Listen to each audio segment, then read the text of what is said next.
এই কি সমস্যা কত? চেয়ারম্যান সাহেব, আমরা একটা চোর ধরছি।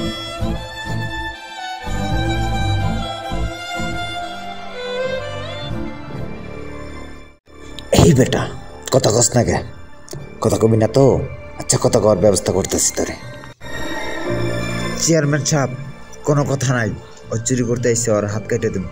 এই তুই বেশি বুঝিস না, বিষয়টা আমারে দেখতে দে। চেয়ারম্যান সাহেব, এটা দেখে তো চোরের মন হইতেছে না, এর পেছনে অন্য কোনো কারণ আছে।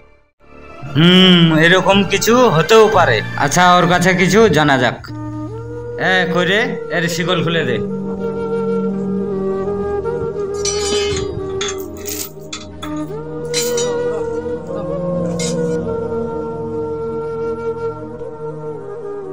আসলে তুই কেন চুরি করতে আসছস, বিষয়টা একটু খুলে কর। শুনবেন? আচ্ছা ঠিক আছে, তাহলে শুনেন। চাচা, একটা চা দাও।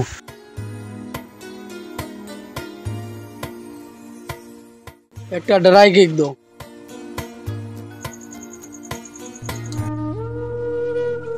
সারা শহর ঘুরে কোথাও চাকরি না পেয়ে যখন ক্ষুধার জ্বালায় ছটফট করতেছিল, ঠিক তখন দেখতে পারি আমার পাশে একটা দোকান, কিন্তু খাওয়ার মতো কোনো অ্যাবিলিটি নাই, পকেটে আমার একটি টাকাও নেই।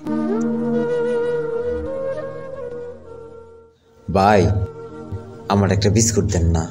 বেটা, কিনা খাইতে পারস না? ও ভাই, দেন না একটা। আমি না খুব ক্ষুধার্ত।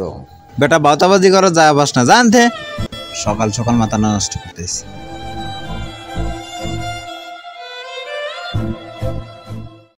তার কাছে খাবার চেয়েও যেন অন্যায় করে ফেললাম, চটল না কপালে। না না, এভাবে চলতে পারে না, আমার কোনো না কোনো কাজের ব্যবস্থা করতেই হইব।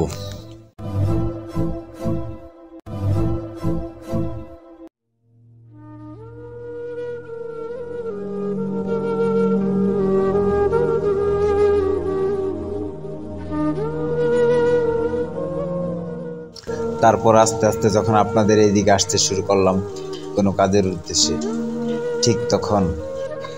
ঠিক তখন আমাকে চোর ভেবে বেঁধে রাখা হলো। আমি কতবার বললাম আমি চুরি করতে আসি নাই, আমি কাজ করতে চাই আপনাদের এখানে, আমার কাজের খুবই প্রয়োজন। আমি ঘুরতে ঘুরতে ক্লান্ত, আমি অনেক ক্ষুধার্ত, কিন্তু কে শুনে কার কথা? আমার কি বা করার আছে কন? আমি তো ভালো করে চলতে চাইছি, ভালো করে বাঁচতে চাইছি। ক্ষুধার জ্বালা সহ্য করতে না পাইরা মানুষের দ্বারে দ্বারে গেছি, কত মানুষের কাছে চাইছি আমারে কটা খাবার দেন, কিন্তু কেউ দেয় নাই। পরে ভাবলাম যে আমি কিছু একটা করে খাই, কোনো কাজ করে খাই, যার উদ্দেশ্যে এখানে আসা। আমি তো চাইছিলাম কাজ করে খেতে, চাই না? কিন্তু আপনারা কি করলেন? আমার বাইন্ধা রাখলেন। এমনিতেই আমার শরীরটা চলে না, অথচ আপনারা এমনভাবে আমার সাথে আচরণ করলেন, বাইসা থাকাই কষ্টকর। ধরে নেন আমি এখানে চুরি করতেই আসছি, যার কারণে আপনারা আমার হাত কেটে দেওয়ার প্রস্তুতি নিচ্ছেন। কিন্তু সারা বাংলাদেশ জুড়া অনেক তো বড় বড় সূক্ষ্ম চোর আছে, কলমের খোঁজা দিয়া ব্রিজ চুরি করে ফেলে, কালবার চুরি করে ফেলে, 1 কিলো রাস্তা চুরি করে ফেলে। আপনারা যে দোষে আমার হাত কেটে দিতে চাইছিলেন, সর্বোচ্চ আমার উদ্দেশ্য কি ছিল? ধরেন আমি এখানে চুরি করতে আসছি, সামান্য কিছু চুরি করার কারণে যদি আমার হাত কাটা হয়, তাহলে বড় বড় যারা চোর তাদেরকেও যদি আপনারা সমাজ থেকে চুরি করার দায়ে হাত কেটে দিতে পারতেন, তাহলে আমার মনে হয় বাংলাদেশে আমরা কাঙ্ক্ষিত মানের সুখ পেতাম। কিন্তু আপনারা তা পারবেন না, শুধু আপনারা পারেন এদের মতো গরিব মানুষের উপরে অবিচার করতে। আমাদের বড় ভুল হয়ে গেছে রে, আসলে তুই খুব ভালো ছেলে।